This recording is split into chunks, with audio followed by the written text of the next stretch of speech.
नमस्कार दोस्तों जिस शख्सियत की बात मैं आपसे कर रहा हूँ, साझा कर रहा हूँ, उनके बारे में आप इसे ऑबिचुरी मान सकते हैं, श्रद्धांजलि भी मान सकते हैं और स्मृतियों के पटल पर एक व्यक्ति को याद करने का बहाना भी कि एक शख्स 98 वर्ष तक हमारे बीच में रहा और उपेक्षित नहीं रहा। उसको किसी को पता नहीं था कि वो जीवित हैं या नहीं हैं, लेकिन उनके नाम के नारे, उनके नाम की बातें, उनके नाम का उल्लेख लगभग कमोबेश सभी राजनीतिक दलों ने और सभी किसान संगठनों ने बार बार किया है। सिर्फ आज या इन दिनों के संदर्भ में नहीं, बल्कि ये वर्षों पहले भी उनको याद किया जाता रहा है, उनके जीते जी भी याद किया जाता रहा है। और मेरी मुराद है डॉक्टर स्वामीनाथन से। हर जगह जैसे हम कई बार शिक्षा के क्षेत्र में हम कोठारी आयोग को ज़्यादा बार बार दोहराते हैं। किसी को पता नहीं कोठारी आयोग क्या था, कोठारी कौन थे, इस बात का भी ज़्यादा नहीं पता होता। थोड़ा सा आपको इतना बता दूं कि दौलत सिंह कोठारी बहुत बड़े शिक्षाविद थे। तो ये उनकी सदस्यता में, उनकी अध्यक्षता में ये एक आयोग बनाया गया था ताकि प्राध्यापकों और जो शिक्षक लोग हैं इनके बारे में कुछ अभूतपूर्व सुझाव सामने आए। और कोठारी कमीशन ने जो सुझाव दिए मित्रों, वो अद्भुत थे और उनसे निश्चित रूप से शिक्षा जगत में एक क्रांति का सूत्रपात हुआ और शिक्षकों को वाकई एक सम्मानजनक स्थान कोठारी आयोग की सिफारिशों पर आधारित रूप में ही मिला, क्योंकि उसमें बहुत सारे तर्क थे, बहुत सारे तथ्य दिए गए थे। और ये दौलत सिंह कोठारी संयोगवश बाद में हमारी एक शब्दावली कोश बना था, एक डिक्शनरी बनाने के लिए, अलग अलग विषयों के शब्दकोश बनाने के लिए भारत सरकार ने एक आयोग गठित किया था।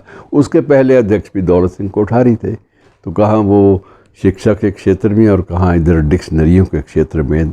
और इसी प्रकार से स्वामीनाथन के बारे में सबसे बड़ी बात जो आपसे बांटना चाहता हूँ, जो याद करने के लिए, कि स्वामीनाथन को ये प्रेरणा कैसे मिली भूख से लड़ने की।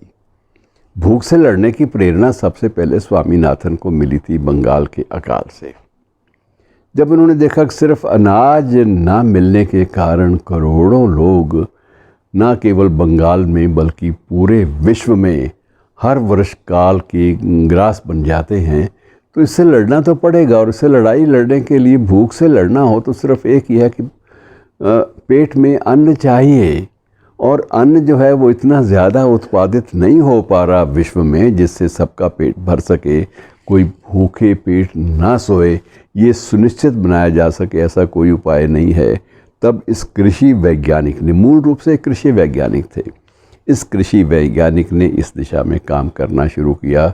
बहुत सारे बीजों को मिलाकर एक नई क्रांति का सूत्रपात इन्होंने किया। और ये एक बहुत बड़ी घटना थी मित्रों कि ये स्वामीनाथन द्वारा सुझाए गए मार्गों, सुझाए गए रास्ते पर चलकर ही न केवल हमारा देश अन्न के मामले में आत्मनिर्भर बना, बल्कि विश्व भर के किसानों के लिए एक प्रेरक बिंदु बनकर डॉक्टर स्वामीनाथन का नाम जो है वो उभरा।